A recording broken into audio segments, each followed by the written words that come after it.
Gita. Hello friends, a very warm welcome to Angst Diary. Namaste and Radhe Radhe. First of all, नया साल चालू होने वाला है. New Year is about to begin. And definitely New Year, new vibes, new you. I don't know how many of you resonate with this resolution. मुझे लगता है कि New Year, New You is not a thing. I mean, हर दिन we are work in progress. तो I think New You should be like जब भी आप सुबह उठो, every day you wake up in the morning, it should begin with the concept of New You. So belated Merry Christmas first of all, and a very Happy New Year. So previous month I have decided कि anyway I'm covering so many topics like tarot and I'm covering illustration, doodle diary, audio diary, मैं poetry वगैरह भी मतलब post करती हूँ. तो why not complete session of Gita? I mean, how can I exclude such a sacred and high vibrational text? Such a sacred, high vibrational knowledge, wisdom.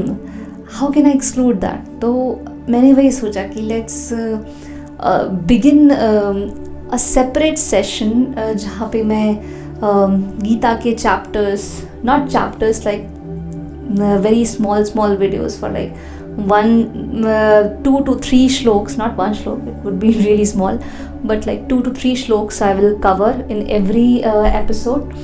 So why not? Because Gita is a very practical and sacred wisdom for me. Sacred से भी ज़्यादा practical है. If you really look into each and every details of Gita and actually apply it in your life, it is a very practical book to read by everyone. I mean, ये religious point of view से नहीं, मुझे लगता है कि ये literally Kalyuga के लिए ही डिज़ाइन की गई थी. ये कलयुगा के लिए ही ये लिखी गई है ये बुक. कृष्ण ने बोला है ये wisdom because Krishna already knew कि क्या आने वाला है, कलयुग आने वाला है. तो डेफिनेटली जहाँ पे राम के कॉन्सेप्ट्स नहीं चलेंगे क्योंकि मॉरल ग्राउंड्स और एथिकल ग्राउंड्स बिल्कुल ख़त्म हो चुके होंगे लोगों के, तो वहाँ पे the Mankind needs a wisdom जो कि प्रैक्टिकल हो, लॉजिकल हो इंस्टेड ऑफ इमोशनल या मॉरल ग्राउंड्स के पॉइंट ऑफ व्यू से नहीं. Actually very practical and wise book you should read because moral grounds कहीं ना कहीं या emotional grounds कहीं ना कहीं इंसान को रोकते हैं to actually take an action where you should take an action. तो गीता कहीं ना कहीं रिमाइंड कराती है कि बहुत ज़्यादा rules and regulations. For example जो वो द्यूत का खेल हुआ था एंड एवरीवन वाज लाइक, सबके होंठ सिल चुके थे, सब बिल्कुल फ्रीज हो गए थे. व्हाई? बिकॉज मॉरल ग्राउंड्स की वजह से they have given a promise. तो वो कहीं ना कहीं वर्ड्स की वजह से दे वर स्टक. दैट्स वाई वो द्रौपदी को उस टाइम पे हेल्प नहीं कर पाए. तो ये जो एक चीज़ हो रही थी कि द ट्रांजिशन बिटवीन युगास और ये जो कलयुग है, definitely Krishna already knew about it कि यहाँ पर थोड़ा ट्रिक्स्टर होने की बहुत ज़रूरत है. You need to be really logical and practical instead of very emotional and very morally sound, क्योंकि आपके मॉरल का मजाक जो है, जो जिनके इंटेंशंस अच्छे नहीं होते, जो ईविल हैं, जो बुरे लोग हैं, हालांकि अच्छा बुरा आज की डेट में बहुत ही ग्रे एरिया है. It's a very grey shade to have, but let's target कि बैड पीपल, तो they really take a good use of your moral grounds because उनको पता है कि आप मॉरल ग्राउंड्स की जो एक बाउंड्री है वो कभी क्रॉस नहीं करोगे.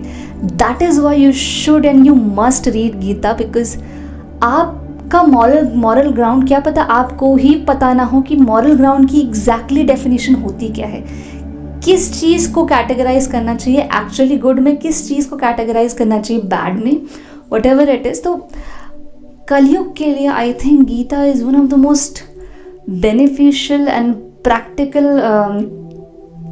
Book to read. Definitely holy book कहो, कुछ भी कहो, मतलब कैजुअली पढ़ो, रिलीजियसली पढ़ो, but once in a lifetime I think सबको गीता लिटरली पढ़नी चाहिए।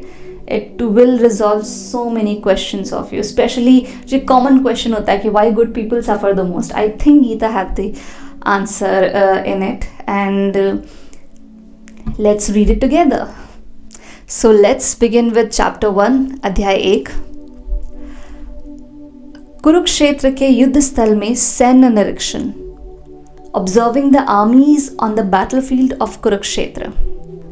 धृतराष्ट्र उवाच धर्मक्षेत्रे कुरुक्षेत्रे संवेतायुत्सव मामकः पांडवा चैव किम कुर्वत संजया। तात्पर्य, भागवत गीता एक बहुपठित आस्तिक विज्ञान है जो गीता महात्म्य में सार रूप में दिया हुआ है।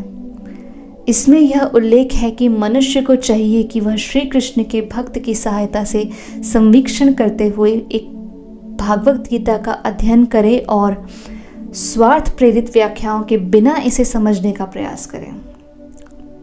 आई मीन जस्ट मतलब बिना किसी सेल्फिश इंटेंशन के, बिना किसी इंटेंशन के, इनफैक्ट ओपन बुक की तरह, कंप्लीटली ओपन बुक की तरह इसे समझने का प्रयास करें। अर्जुन ने जिस प्रकार से साक्षात भगवान कृष्ण से गीता सुनी और उसका उपदेश ग्रहण किया, इस प्रकार की स्पष्ट अनुभूति का उदाहरण भागवत गीता में ही है।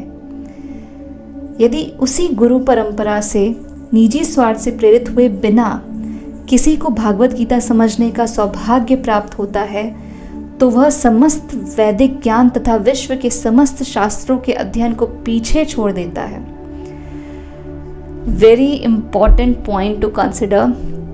भागवत गीता पढ़ते वक्त जो भी आपने सीखा है, जो भी आपने अब तक जाना है, उसको बिल्कुल मिटा दे। मतलब एक स्टूडेंट होता है ना जो क्लास 1 में एडमिशन लेता है, मतलब फ्रॉम द स्क्रैच, ज़ीरो से, तो स्टूडेंट अवतार में इसे पढ़ने का कोशिश करें। Because if you use your brain and your logic and your ego and everything, you will completely first of all ruin the experience, and Gita आपके फिर किसी काम की नहीं रह जाएगी। तो गीता समझने के लिए you have to become the student of Gita, Shri Krishna and the wisdom it offers। पाठक को भागवत गीता में न केवल अन्य शास्त्रों की सारी बातें मिलेंगी, अपितु ऐसी बातें भी मिलेंगी जो अन्यत्र कहीं उपलब्ध नहीं है। यही गीता का विशिष्ट मानदंड है। स्वयं भगवान श्री कृष्ण द्वारा साक्षात उच्चरित होने के कारण यह पूर्ण आस्तिक विज्ञान है। चूंकि हिंदुइज्म में माना जाता है कि Krishna is the closest to the supreme, I mean Krishna is the supreme in fact, कि सुप्रीम जो हम सोर्स बोलते हैं, भगवान बोलते हैं, ईश्वर बोलते हैं, द हायर एनर्जी सोर्स, वो कृष्ण का अवतार है। तो व्हेन कृष्ण सेज मैं कृष्ण हूँ, दैट डजंट मीन कि वो नार्सिस्टिकली या ईगोस्टिकली बोल रहे हैं कि मैं कृष्ण हूँ। मैं कृष्ण हूँ से मतलब है कि हर इंसान जब बोलेगा मैं कृष्ण हूँ, तो वो और जल्दी उस अंदर के कृष्ण को अनलॉक कर सकता है, जगा सकता है, अवेकन द इनर कृष्ण। सो या महाभारत में वर्णित धृतराष्ट्र तथा संजय की वार्ताएं इस महान दर्शन के मूल सिद्धांत का कार्य करती हैं। माना जाता है कि इस दर्शन की प्रस्तुति कुरुक्षेत्र के युद्ध स्थल में हुई, जो वैदिक युग से पवित्र तीर्थ स्थल रहा है। डेफिनेटली, बिकॉज कुरुक्षेत्र बहुत पवित्र प्लेस माना जाता था, but unfortunately Mahabharat has to happen on that land. Why unfortunately? I mean unfortunately for all the brutal things happened there, but fortunate अगर हम बिगर पिक्चर देखें तो वो पूरा महाभारत कलयुग के लिए बहुत ही आई ओपनिंग विजडम है, और डेफिनेटली वो बहुत सारे लोगों को इक्विप करता है कि तैयार हो जाओ, कलयुग आने वाला है। इसका प्रवचन भगवान द्वारा मानव जाति के पथ प्रदर्शन हेतु तब किया गया जब वे इस लोक में स्वयं उपस्थित थे। राइट। धर्म क्षेत्र शब्द सार्थक है क्योंकि कुरुक्षेत्र के युद्ध स्थल में अर्जुन के पक्ष में श्री भगवान स्वयं उपस्थित थे। कौरवों का पिता धृतराष्ट्र अपने पुत्रों की विजय की संभावना के विषय में अत्यधिक संदिग्ध था, अतः इसी संदेह के कारण उसने अपने सचिव से पूछा। उन्होंने क्या किया? यह आश्वस्त था कि उसके पुत्र तथा उसके छोटे भाई पांडु के पुत्र कुरुक्षेत्र की युद्ध भूमि में निर्णयात्मक संग्राम के लिए एकत्र हुए हैं। तब डेफिनेटली वो बैटल नॉर्मल बैटल नहीं था, वो डिसाइडिंग बैटल था कि ये डिसाइड करेगा कंप्लीट फेट की एग्जैक्टली क्या होने वाला है। फिर भी उसकी जिज्ञासा सार्थक है। वह नहीं चाहता था कि भाइयों में कोई समझौता हो, अतः वह युद्ध भूमि में अपने पुत्रों को नियति भाग्य भावी के विषय में आश्वस्त होना चाह रहा था। चूंकि इस युद्ध को कुरुक्षेत्र में लड़ा जाना था, जिसका उल्लेख वेदों में स्वर्ग के निवासियों के लिए तीर्थ स्थल के रूप में हुआ है, धृतराष्ट्र अत्यंत भयभीत था इस पवित्र स्थल का युद्ध के परिणाम पर न जाने कैसा प्रभाव पड़े। उसे भली भांति ज्ञात था कि इसका प्रभाव अर्जुन तथा पांडु के अन्य पुत्र पर अत्यंत अनुकूल पड़ेगा, क्योंकि स्वभाव से वे सभी पुण्यात्मा थे। संजय श्री व्यास का शिष्य था, अतः उसकी कृपा से संजय धृतराष्ट्र के कक्ष में बैठे बैठे कुरुक्षेत्र के युद्ध स्थल का दर्शन कर सकता था। So definitely I think Kurukshetra ही क्यों श्री कृष्ण ने चुना फॉर दिस ब्रूटल बैटल, ये महाभारत के लिए कुरुक्षेत्र क्यों चुना? बिकॉज कुरुक्षेत्र जब इतना पुण्य स्थल रहा है कि मतलब उसको स्वर्ग से कंपेयर किया गया है, उसको सारी पुण्य आत्माओं की एनर्जी वहाँ पे उस कुरुक्षेत्र में, डेफिनेटली वो लैंड की एनर्जी अपने आप में पांडवों के बाय डिफ़ॉल्ट फेवर में थी, और वो धृतराष्ट्र ऑलरेडी जानते थे। तो रिगार्डलेस कि कौरव की सेना कितनी बड़ी है, वो तभी मतलब संजय से ये पूछ रहे थे कि वहाँ का क्या हो रहा है। वो क्यूरियस थे क्योंकि उन्हें एक्चुअली पता था कि क्या होने वाला है। He was not sure about Kauravas at all. इसीलिए धृतराष्ट्र ने उनसे युद्ध स्थल की स्थिति के विषय में पूछा। पांडव तथा धृतराष्ट्र के पुत्र दोनों ही एक वंश से संबंधित हैं, किंतु वहाँ पर धृतराष्ट्र के वाक्य से उसके मनोभाव प्रकट होते हैं। उसने जानबूझकर अपने पुत्रों को कुरु कहा और पांडु के पुत्र को वंश के उत्तराधिकारी से विलग कर दिया। Because definitely emotional biasness, Dhritarashtra भले ही पांडवों को अपना फैमिली या वो मानते थे, बट अगर राइट्स की बात की जाए तो बायस्ड थे हमेशा से। इस तरह पांडु के पुत्र अर्थात अपने भतीजों के साथ धृतराष्ट्र की विशिष्ट मन स्थिति समझी जा सकती है। जिस प्रकार धान के खेत में से अवांछित पौधों को उखाड़ दिया जाता है, उसी प्रकार इस कथा के आरंभ से ही ऐसी आशा की जाती है कि जहां धर्म के पिता श्री कृष्ण उपस्थित हों, वहां कुरुक्षेत्र रूपी खेत में दुर्योधन आदि धृतराष्ट्र के पुत्र रूपी अवांछित पौधों को समूल नष्ट करके युधिष्ठिर आदि नितांत धार्मिक पुरुषों की स्थापना की जाएगी, जहां धर्म क्षेत्र तथा कुरुक्षेत्र शब्दों की उनकी ऐतिहासिक तथा वैदिक महत्ता के अतिरिक्त यही सार्थकता है। सो डेफिनेटली वो it makes a lot of sense कि वो एक्चुअली धर्म स्थापना, Mahabharat is nothing but forcefully एक धर्म स्थापना की गई थी, क्योंकि बहुत इम्बैलेंस हो रहा था। और डेफिनेटली अगर वहाँ उस टाइम पे धर्म स्थापना नहीं होती तो कलयुग आई थिंक जिस स्पीड से आ रहा है उसके डबल स्पीड से वो ख़त्म हो जाता है. Okay, now let's read the English meaning of the श्लोक. Bhagavad Gita is the widely read theistic science summarized in the Gita Mahatmya, glorification of the Gita. There it says that one should read Bhagavad Gita very scrutinizingly with the help of a person who is a devotee of Sri Krishna and try to understand it without personally motivated interpretations. Matlab, don't use your brains. Seriously, if you want to learn something, you have to unlearn what you already learned. That's too tricky. The example of clear understanding is there in the Bhagavad Gita itself, in the way the teaching is understood by Arjuna, who heard the Gita directly from the Lord. If someone is fortunate enough to understand the Bhagavad Gita in that line of disciplic succession without motivated interpretation, then he surpasses all studies of Vedic wisdom and all scriptures of the world. Fair enough. One will find in the Bhagavad Gita all that is contained in other scriptures, but the reader will also find things which are not to be found elsewhere. That is the specific standard of the Gita. It is perfect theistic science because it is directly spoken by the Supreme Personality of Godhead, Lord Krishna. Radhe Radhe. The topics discussed by Dhritarashtra and Sanjaya as described in the Mahabharata from the basic principle for this great philosophy. It is understood that this philosophy evolved on the battlefield of the Kurukshetra, which is a sacred place of pilgrimage from the immemorial time of the Vedic age.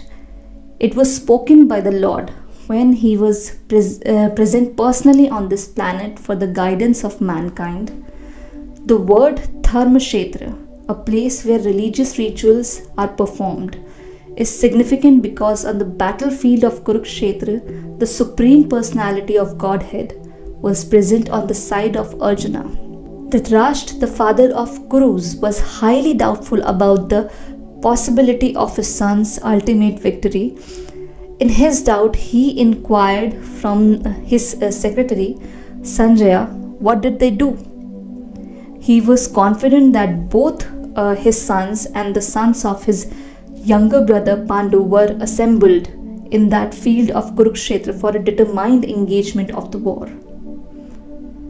Still, his inquiry is significant. He did not want a compromise between the cousins and brothers, and he wanted to be sure of the fate of his sons on the battlefield, because the battle was arranged to be fought at Kurukshetra, which is mentioned elsewhere in the Vedas as a place of worship, even for the denizens of heaven. Dhritarashtra became very fearful about the influence of the holy place of the outcome of the battle. He knew very well that this would influence Arjuna and the sons of Pandu favorably, because by nature they were all virtuous. Sanjaya was a student of Vyasa, and therefore by the mercy of Vyasa, Sanjaya was able to envision the battlefield of Kurukshetra even while he was in the room of Dhritarashtra. And so Dhritarashtra asked him about the situation on the battlefield. Both the Pandavas and the sons of Dhritarashtra belong to the same family, but Dhritarashtra's mind is disclosed herein. He deliberately claimed only his sons as Kurus, and he separated the sons of Pandu from the family heritage because of the emotional biasness, for sure.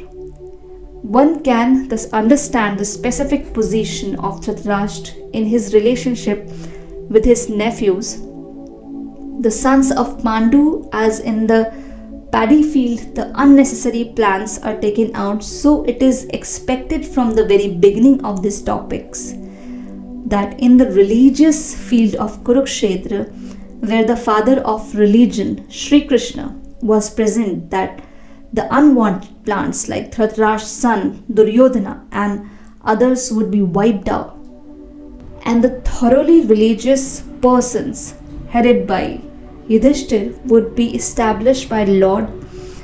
This is the significance of the words Dharmakshetra and Kurukshetra apart from their historical and Vedic importance. I remember one of the lines I have read somewhere, like, love is the most beautiful thing to have, but when it cripples your sense of justice, when it cripples your sense of vision, like what is right, what is wrong, that it becomes the most toxic, and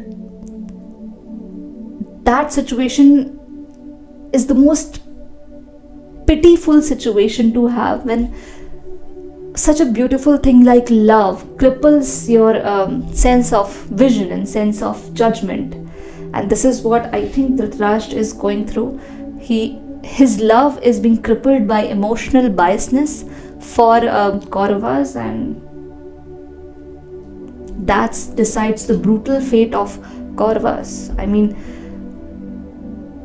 whoever takes the judgment on the basis of emotional biasness definitely not only dooms himself, but also like sinks the person he is emotionally biased with. That person also sinks with the emotional biasness. So judgment should not be done on emotional biasness for sure. Text 2. Sanjay Vach. Drishtva tu Pandavanikam Vyudham Duryodhanastada Acharya Mopasangamya Raja Vachanam Abravita. अर्थात धृतराष्ट्र जन्म से अंधा था, दुर्भाग्यवश वह आध्यात्मिक दृष्टि से भी वंचित था। वह यह भी जानता था कि उसी के समान उसके पुत्र भी धर्म के मामले में अंधे हैं, और उसे विश्वास था कि वे पांडवों के साथ कभी भी समझौता नहीं कर पाएंगे, क्योंकि पांचों पांडव जन्म से ही पवित्र थे। फिर भी उसे तीर्थ स्थान के प्रभाव के विषय में संदेह था। इसलिए संजय युद्ध भूमि की स्थिति के विषय में उसके प्रश्न के मंतव्य को समझ गया, अतः वह निराश राजा को प्रोत्साहित करना चाह रहा था। उसने उसे विश्वास दिलाया कि उसके पुत्र पवित्र स्थान के प्रभाव में आकर किसी प्रकार का समझौता करने नहीं जा रहे हैं। उसने राजा को बताया कि उसका पुत्र दुर्योधन पांडवों की सेना को देखकर तुरंत अपने सेनापति द्रोणाचार्य को वास्तविक स्थिति से अवगत कराने गया। यद्यपि दुर्योधन को राजा कहकर संबोधित किया गया है, तो भी स्थिति की गंभीरता के कारण उसे सेनापति के पास जाना पड़ा।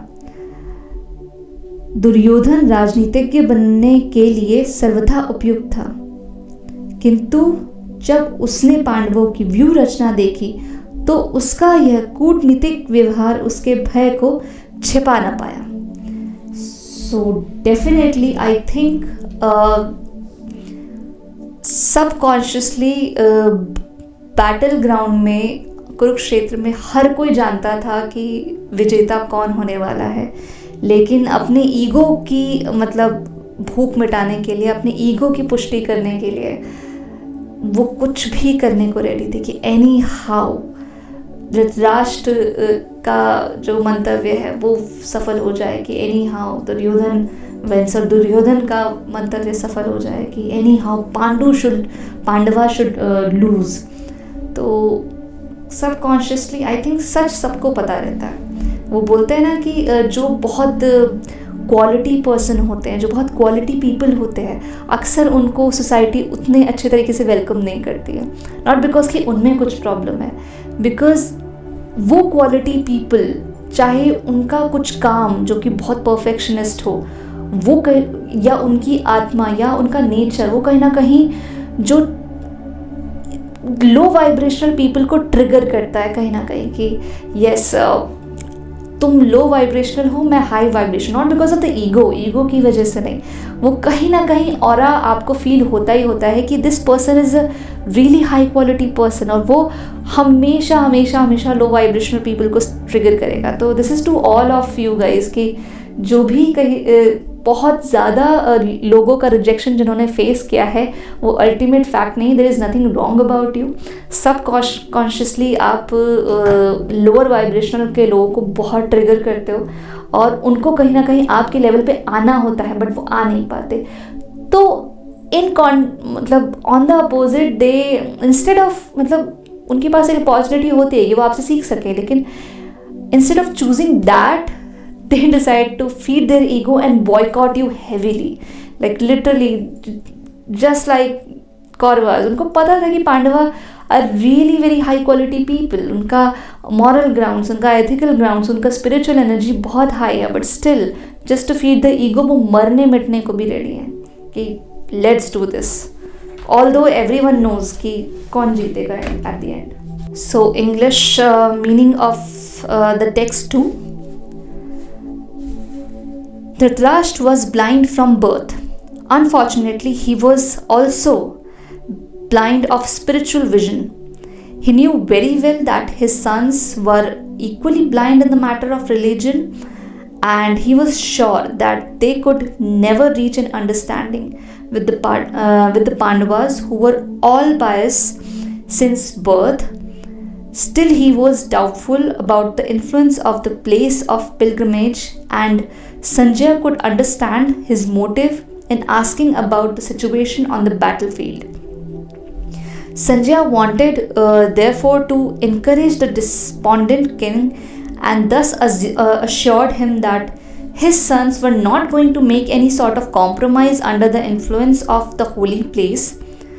Sanjaya therefore informed the king that his son Duryodhana, after seeing the military force of the Pandavas, at once went to the commander-in-chief Dronacharya to inform him of the real position. Although Duryodhana is mentioned as the king, he still had to go to the commander on account of the seriousness of the situation.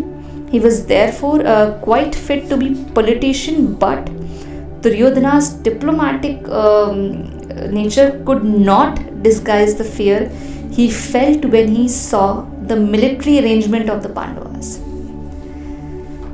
Definitely, light triggers shadow and darkness always. One should not feel bad about their light. Light always triggers the darkness.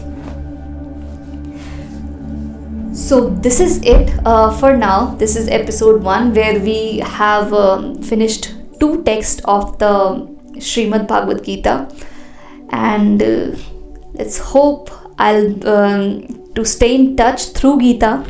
Let's hope I will meet more people, और भी ज़्यादा लोगों से मैं connect करूँगी through Gita. Gita मुझे navigate करेगी कहीं ना कहीं और कृष्ण लवर्स से. So stay in touch with me through Angst Diary, and I will read more Gita chapters for you. Definitely ये बहुत लंबी जर्नी होने वाली है, so buckle up, grab some popcorn and whatever your favorite snack. Why reading any scripture so seriously? Krishna always says कि whatever you do in life, do playfully, joyfully, and with a smile on your face. With smile, let's carry forward this Gita Vachan, and see you in next episode. Bye. Gita.